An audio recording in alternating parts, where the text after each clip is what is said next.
नमस्ते दर्शकवृन्द, आज म तपाईहरूलाई लाखेको बारेमा एउटा निकै रोचक कथा सुनाउन गएको छु। कृपया ध्यान दिएर सुनिदिनुहोला।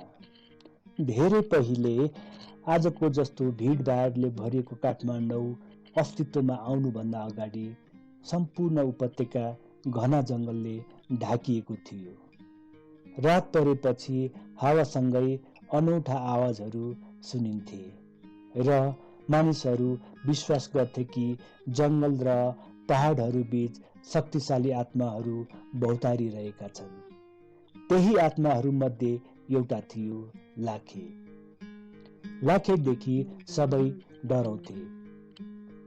उसको अनुहार आगो जस्तै रातो थियो, आँखा ठुला र डरलाग्दा, मुखभरि धारिला दाँत अनि लामो र जङ्गली कपाल हावासँगै उड्थ्यो। भनिन्थ्यो रात परेपछि ऊ जङ्गलबाट निस्केर गाउँ बस्ती वरिपरि डुल्थ्यो। आमा बुबाले आफ्ना बालबालिकालाई साँझपछि बाहिर ननिस्कन चेतावनी दिन्थे, लाखेले समात्छ भनेर। तर त्यो डरलाग्दो रूपभित्र एउटा एक्लो मन पनि लुकेको थियो। एक दिन लाखेले जङ्गलको छायाबाट मानिसहरूलाई हेरिरहेको बेला काठमाडौँको माझीपा टोलकी एउटी युवतीलाई देख्यो। उसको सौन्दर्य र सरलताले लाखेको मन छोयो। जीवनमा पहिलो पटक त्यो भयङ्कर राक्षसले प्रेमको अनुभव गर्यो। त्यसपछि लाखेले मानिसको रूप धारण गर्यो र लुकेर सहरभित्र प्रवेश गर्न थाल्यो। सुरुमा कसैले उसलाई चिनेनन्। ऊ साँघुरा गल्ली, मन्दिरहरू, चोकहरू र बजारहरू हुँदै शान्त रूपमा हिँड्थ्यो। रातभरि ऊ त्यही युवतीलाई भेट्न आउँथ्यो। तर राक्षसको वास्तविक रूप धेरै दिन लुक्न सकेन।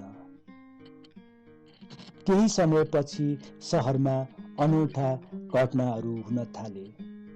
मानिसहरूले रातको अँधेरोमा विशाल पाइला देख्न थाले, अनौठा आवाजहरू सुन्न थाले र त्यो अपरिचित मानिस देखिने ठाउँमा अजीब शक्ति महसुस गर्न थाले।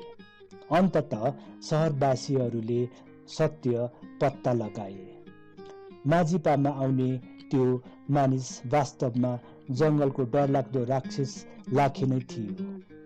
पुरै सहर भयभीत भयो।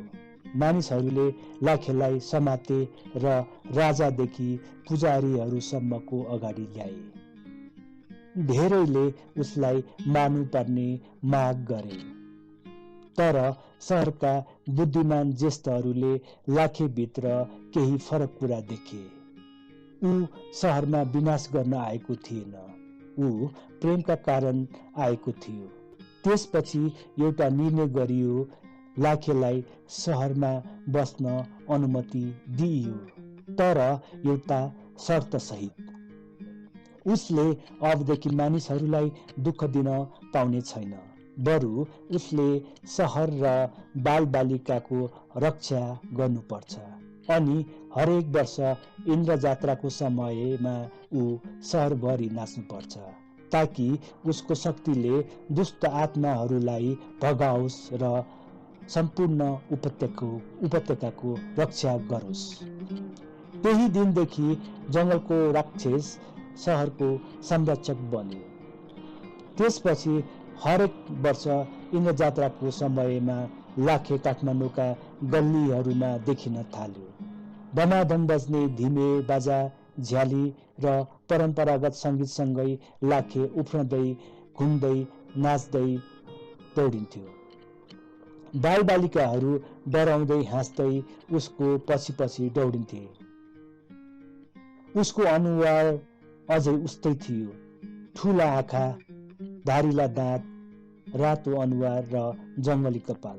तर अब त्यो डरको प्रतीक मात्र रहेन, त्यो शक्ति, सुरक्षा र सहरको रक्षकको प्रतीक बन्यो। समय बित्दै गयो, राजाहरू बदलिए, युग परिवर्तन भए तर लाखेको परम्परा जीवित रहिरह्यो। विभिन्न टोलहरूले आफ्नै लाखे समूह बनाए, कलाकारहरूले सुन्दर मुखुन्डो बनाउन थाले। नर्तकहरूले वर्षौंसम्म अभ्यास गरेर त्यो शक्तिशाली नृत्यलाई जीवित राखे। आज पनि जब इन्द्रजात्राको समयमा लाखे काठमाडौँका गल्लीहरूमा नाच्दै दौडिन्छ, मानिसहरूले त्यही पुरानो ऊर्जा महसुस गर्छन्। एउटा डरलाग्दो राक्षसको कथा जो प्रेमका कारण परिवर्तन भए काठमाडौँ उपत्यकाको अमर रक्षक बन्यो।